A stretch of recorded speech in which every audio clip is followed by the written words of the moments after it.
Chapter 1. Duncan, South Carolina. Present day. Mariah Clark.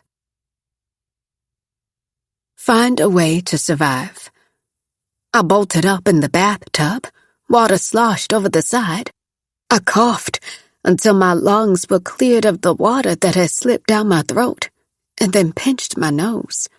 I had to find a way, or I was going to die from heartbreak, disappointment, betrayal, and this migraine I couldn't shake. But I couldn't manage to find air anymore.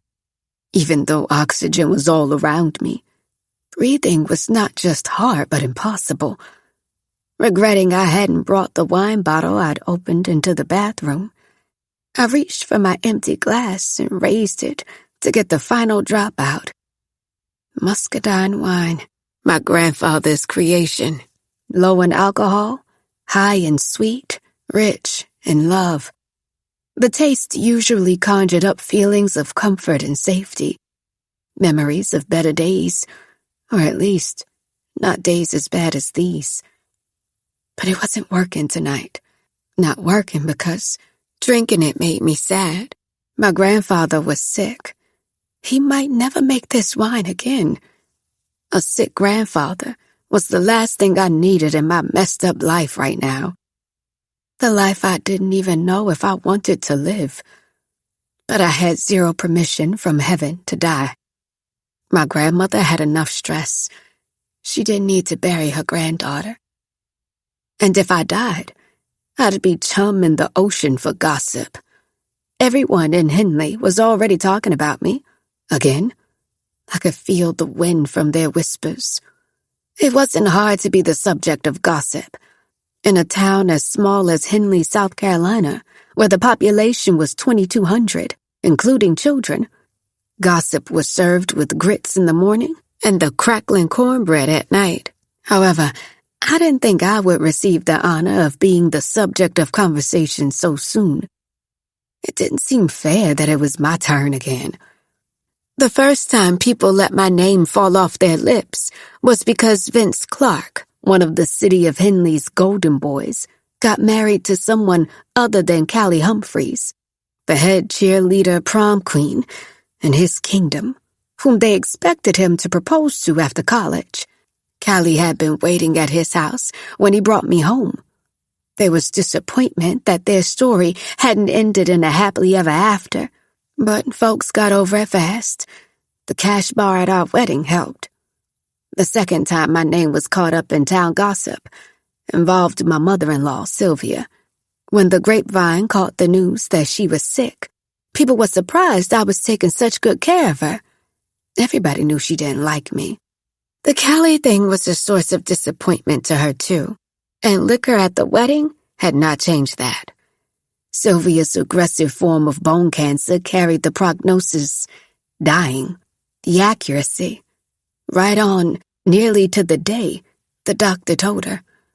Sylvia refused to nurse until one was absolutely medically necessary. As she had no daughters, the assignment to care for her fell on me. In truth, I could have been a full daughter if she'd only embraced me. I'd lost my own mother at age 6, had a horrible stepmother, and even as an adult, I still wanted that sacred relationship. Still, I did the right thing. Even with our complicated relationship, I did all I could for her. What I did was right in the sight of myself and God.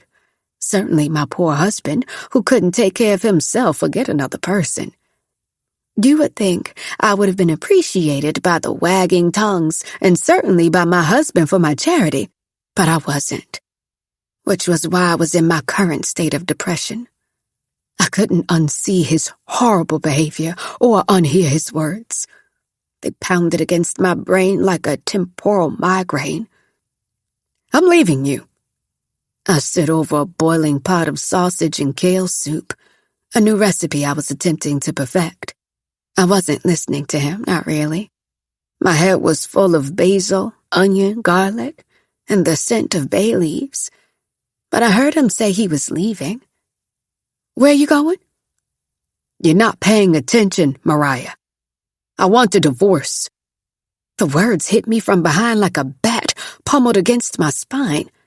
I turned toward him and found he'd been waiting for me to look up from my pot, which I did before he clarified his statement with, "I'm taking a divorce." Taking a divorce? Who says it that way? After 11 months of date nights, new perfume, and 5 new lingerie purchases, this man was still standing here telling me he was leaving. You can't just give up. I've tried. I'm not built for this. I really didn't know what he was talking about. Not built for what? Unhappiness. A little sound escaped through my lips, something like a muffled grunt. I uttered, "Unhappiness? What does that even mean? If you can't define unhappiness, then you're probably not happy either." Vince walked out of the kitchen like he hadn't thrown a meat cleaver at my heart.